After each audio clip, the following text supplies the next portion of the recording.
Welcome back to FPL Take the Hit. You're here with Mick and Joff. Today we're doing Quickfire, 10 hot topics, 60 seconds. We're going to bang through it all. There's going to be an alarm in between each little question, each little topic, just to break it all up so that you know it's time for us to move on. And also, it's a little hint for us that we know we've got to move on as well. It's important, very important. Very important, very important. If you do enjoy this video, please hit that subscribe button, give us a like. And you're not gonna miss anything from us. We're gonna be here twice a week, every week, until the season ends or the world ends, whatever comes first. All right, mate. Let's get into it. What are we starting off with, mate? All right, clicking the timer on. Let's do it. So we are starting off with the wild card versus take the hit. What are your thoughts, Mick? Mate, this is tough for me, man. Like, I know I'm 500k right now, but I love that you're beating me because I know that you're only beating me by 13 points, and that's literally a rank difference of 400,000 ranks, which is massive. But the points difference is nothing, so it's all really, really tight. It's all really, really close. So I'm not too fast, but I am definitely going to take a hit this week. Could be a wild card, but I haven't quite yet decided. There's 3 or 4 moves that I really want to do. How about you? I mean, look, if you've got 2 freebies, I suggest make 3 transfers, make 4 transfers, and save the wild card if you've got the 2 freebies. But I mean, personally, I'm not even looking at the wild card. I mean, I feel like I'm pretty happy. I mean, I've got Salah and Sterling. I feel like if most teams have Salah and Sterling, they don't really need to worry too much about anything. That's the mold that you kind of need. Okay, well, I've got 2 free transfers, and I'm still considering a wild card. So yeah, it kind of tells you a lot about me. Fair enough. We'll move forward. Let's move forward to the power of the Pukki. This hurts, man. Yeah. This run, it really hurts me a little bit because you brought him in like right before the deadline for King. The King thing helped, but okay, let's talk about Pukki. Yes, the guy is electric. He looks like a real deal. He looks like the Mitrovic of last season, but I think he's going to do a lot better because I think this Norwich team is a lot better than the Fulham team. He's going to be 7 million very, very soon. I'm going to look at getting him in. I'm so jealous you already have him. Yeah, I brought him in right before the deadline, or right before his price went up. So I looked at these stats back then. And anyway, so his stats at the moment is his last 10 shots on target in league football. He scored 6 of the goals. So that's something that you've got to look at. I mean, that's ridiculous goal scoring. This guy is going to be an immense power this season. And I feel like he could break the definitely 15, maybe 20 goal barrier. You never know. It's an attacking team. I mean, okay, let's moving on. Liverpool defense disaster. All right, now, I mean, a lot of us have been fallen into this trap, and the way that it's fallen, it's just blown up completely in our faces because of Alisson getting injured. Adrian in goal, he's a shot stopper. He's not going to replace Alisson. Obviously, they've been trying, we saw what happened. He made an error in the first half against Southampton, nearly cost a goal, and it did cost them a goal, cost them the clean sheet in the second half when Ings got on the end of it. So I'm looking to definitely offload 1, my Liverpool defender, maybe 2. If I was to wildcard, I'd probably get rid of them both until the keeper gets back. Yeah, I mean, look, getting rid of both of them, for me personally, I wouldn't do that. I mean, like TAA, for example, you know what he's going to do. He's on set pieces. He can assist in any game at any time. So maybe Robertson, get rid of, because, oh, man, Adrian did it twice in the last game, man. He's been told to play out from the back. He's been told to be crazy. He's just pissing me off, man. Like, I mean... Klopp, Adrian, as Klopp said, man, he's pissing us off. No, I don't like him without Alisson. Yeah, no way. All right, Sterling plus KDB.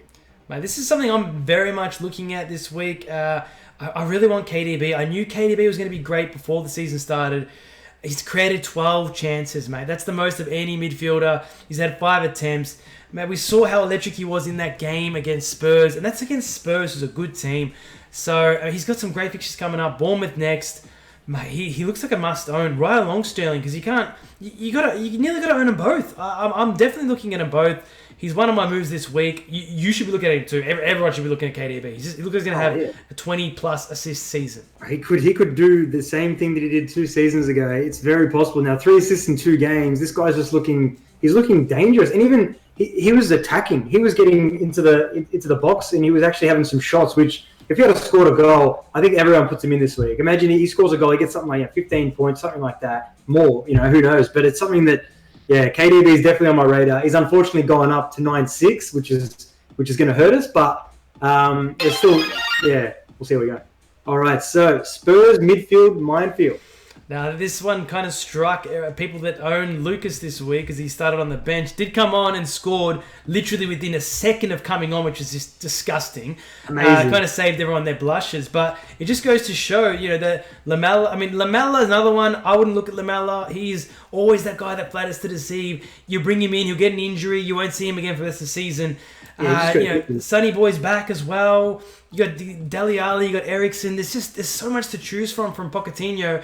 I think it's too risky to go with one of them. If you want a Spurs player, you got to go Kane.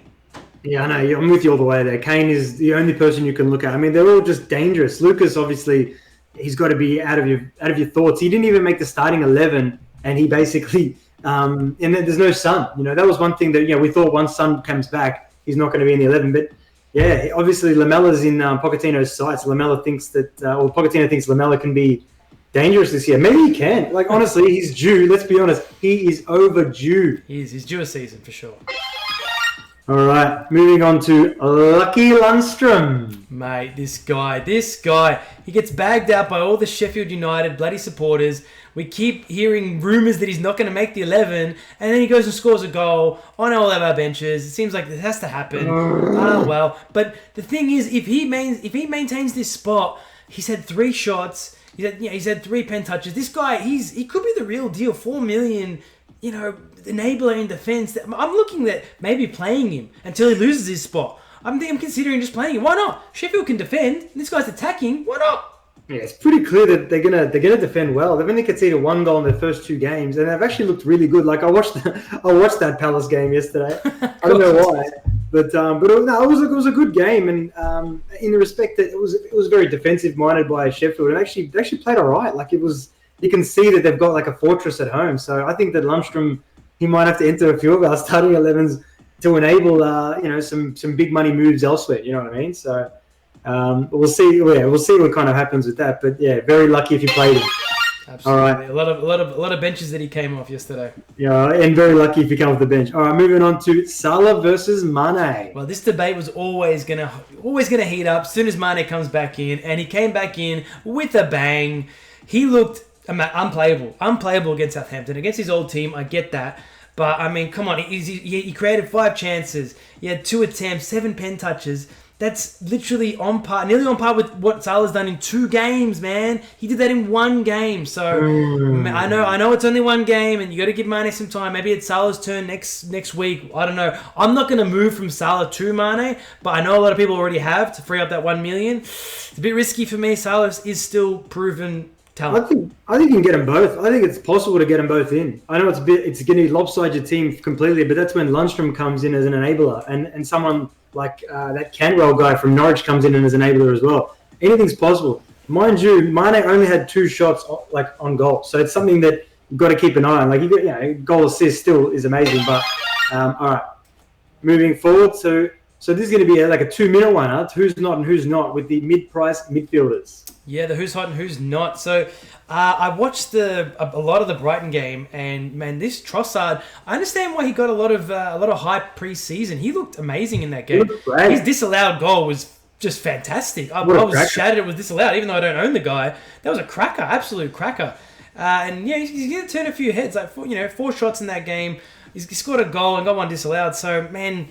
Trossard, I'm looking at Trossard, he could 6 million. Why not? 6 million. I think Trossard could be an option for sure as well. And especially, look, McGinn, we were talking about McGinn last week, and he looked really good. Like, he had 6 shots in this game, which is just amazing. Like, wow. I know Bournemouth's defense isn't great, but still 6 shots in a game, and he looked good. Like, he had 2 clear-cut chances that he should have scored. So I'm kind of happy that, because I told a few people on Insta, just chill out with McGinn. Man, lucky he didn't score. I would have been, but yeah, they would have murdered me. But anyway, moving on to Ceballos. Did you see a bit of Ceballos' game? Ceballos, mate, he looks like the midfielder that Arsenal needed. Like, I understand Pepe's going to add the flair and maybe some goals, but Ceballos just looks like he's going to anchor that midfield. Just spread the play from that central midfield. I'm really liking what I'm seeing from him. And at 5'5", if he can cement that role in the middle of the park for Arsenal, I can see him just doing damage from there. I really can. Yeah, he looked amazing. I mean, 2 assists as well. And his 90% passing accuracy is always going to help his bonuses. So we can see that he's obviously got a good peg on him, so he knows how to pass, which is very helpful for bonuses. But Yeah, he looked dangerous. But anyway, we've got to touch on Perez, who's not part of this.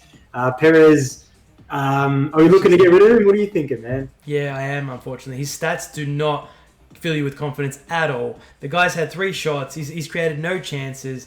It just looks like, to me, when you watch them attacking. When I watched a bit of the Chelsea versus Leicester game, and they're all a little bit hoggy up front. They're not kind of looking for each other yet. They haven't quite gelled. That'll do it, mate. That'll do it, guys. So we're finishing off with Wolves Europa League fatigue. Yeah, mate. A game every 3 days, is it? I mean, it's obviously the Premier League makes their their allowances by putting their Premier League games to the Sunday Monday games, but at the same time, they're gonna have to pack in a lot of games. They're gonna travel to Turin. It's Torino they're playing as well. Yeah. So it's gonna be tough to see how they manage the team, manage the minutes. Spirito Santo, he's got a job ahead of him. He's got his work cut out for sure. I mean, we're recording this right before the United game, so we don't know what happens in that as we speak at the moment. But yeah, obviously, it's going to be a workout. You know what I mean? So they're gonna have their work cut out for them in that game as well. So all of a sudden, they play United, then they play Torino, and then another weekend. And then another Torino game. It's just insane. Like, and all of a sudden, there's probably like a week or two off in between, and then the group stages start. So they're going to be some tired players. Especially Jota looked tired in the last game. I look forward to see what he looks like in the morning. Yeah. Bit worrying indeed, mate. Oh, that's it, guys. All right, well, thank you very much, guys, for watching. That's been our quick fire. If you did enjoy this, please hit that subscribe button. Give us a like. If you do want to find us, you can find us on up at top, FPL Take the Hit on Insta and Twitter as well. If you ever do want to ask any questions, stuff like that, you can hit us up in the comments. We usually answer most, if not all, the comments. Hit you guys back up. If that's better suits on YouTube, up to you guys totally. That's it. And any suggestions as well with the comments, we'll be more than happy to help. And if you'd like to hit us up on the the social media platforms, we're definitely happy to assist if we can. Absolutely. All right, guys. Well, thanks again for watching. We are FPL Take the Hit. Always remember to stay positive. Keep chasing them green arrows, guys. We'll see you next week. Thank you very much, guys.